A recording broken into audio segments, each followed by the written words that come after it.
আসসালামু আলাইকুম এভরিওয়ান, চলে এলাম মজার একটি রেসিপির সাথে। দেখুন তো এটি কি। এটি হচ্ছে লইট্টা ফিশ ফ্রাই। দেখুন কতটা লোভনীয় লাগছে। এই রেসিপিটি কি লাগবে? মজার এই লইট্টা ফিশ ফ্রাই রেসিপিটি আজকে আপনাদের সাথে শেয়ার করব। চলুন তাহলে।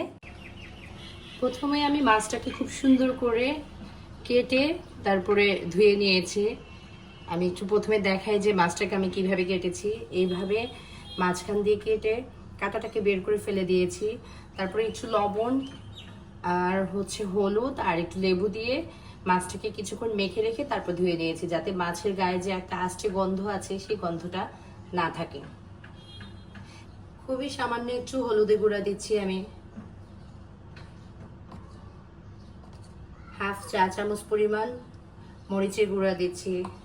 হাফ চা চামচ পরিমাণ ধনিয়ার গুঁড়া। হাফ চা চামচ পরিমাণ জিরা গুঁড়া। এই সব কিছু দিয়ে আর সাথে একটু স্বাদ মতো লবণ দিচ্ছি। খুবই সামান্য একটু আদা রসুন বাটা পেস্ট। আর যে কোনো ব্র্যান্ডের একটা কাবাব মশলা আমি এখানে ইউজ করব। আপনারা চাইলে করতে পারেন, এটা না চাইলে নাও করতে পারেন, বাট আমি একটু কাবাব মশলা দিব, খুবই সামান্য একটু। আর এই কাবাব মশলাটা দেওয়ার কারণেই এই লইট্টা ফিশ ফ্রাইড স্বাদটাই চেঞ্জ হয়ে যায়। খুবই অসাধারণ একটি মজার ফিশ ফ্রাই হয়। মশলাগুলো দিয়ে এখন আমি খুব ভালোভাবে মাছটাকে একটু মেখে নেব। আর প্রতিটা মাছের গায়ে খুব সুন্দর করে মশলাটা যাতে লাগে সেভাবে আমি একটু সুন্দর করে মেখে দেব। এইভাবে করে লইট্টা ফিশ মেখে কিছুক্ষণ রেখে দেব। এরপর আমি এটাকে ফ্রাই করতে চলে যাব। 10 থেকে 15 মিনিট আমি এইভাবে রেখে দেব ঢেকে। মাছটা মেরিনেট করতে করতে আমি একটা ব্যাটার রেডি করে নিয়েছি। তবে আমার এই ব্যাটারের যে ভিডিওটা করেছি সেই ভিডিওটা আমার স্কিপ হয়ে গেছে। তবে আমি এখানে কি কি দিয়েছি সেটা বলে দিচ্ছি। হাফ কাপ পরিমাণ বেসন পাউডার দিয়েছি আমি এখানে। আর 1/3 কাপ পরিমাণ চালের গুঁড়া দিয়েছি।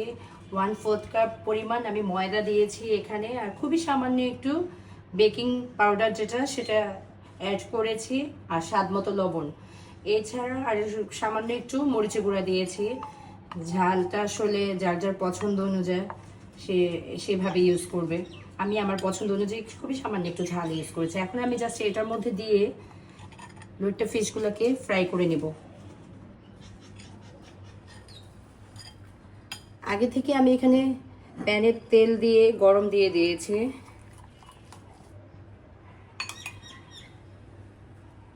মাছটাকে এভাবে ডুবিয়ে তেলের মধ্যে দিয়ে দিব, ডুবো তেলে।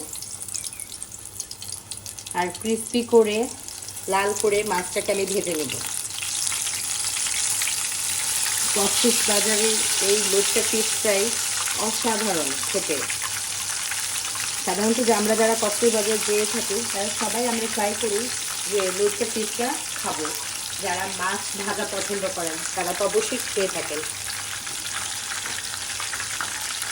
আমার তো খুবই ভালো লাগে, আমিও খাই। যখন একটু শক্ত হয়ে আসবে মাছ, তখন আমরা আস্তে আস্তে মাছটাকে উল্টে দেবো। কোনো শক্ত হয়নি। আর 4 থেকে 5 মিনিট আমি এটাকে ক্রিস্পি করে মিডিয়াম টু লো হিটে ভেজে নেব। কতটা সুন্দরভাবে ক্রিস্পিভাবে ভেজে নিয়েছি।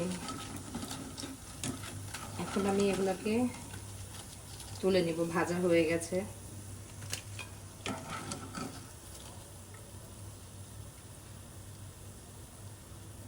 তো হয়ে গেল মজার এই লইট্টা ফিশ ফ্রাই।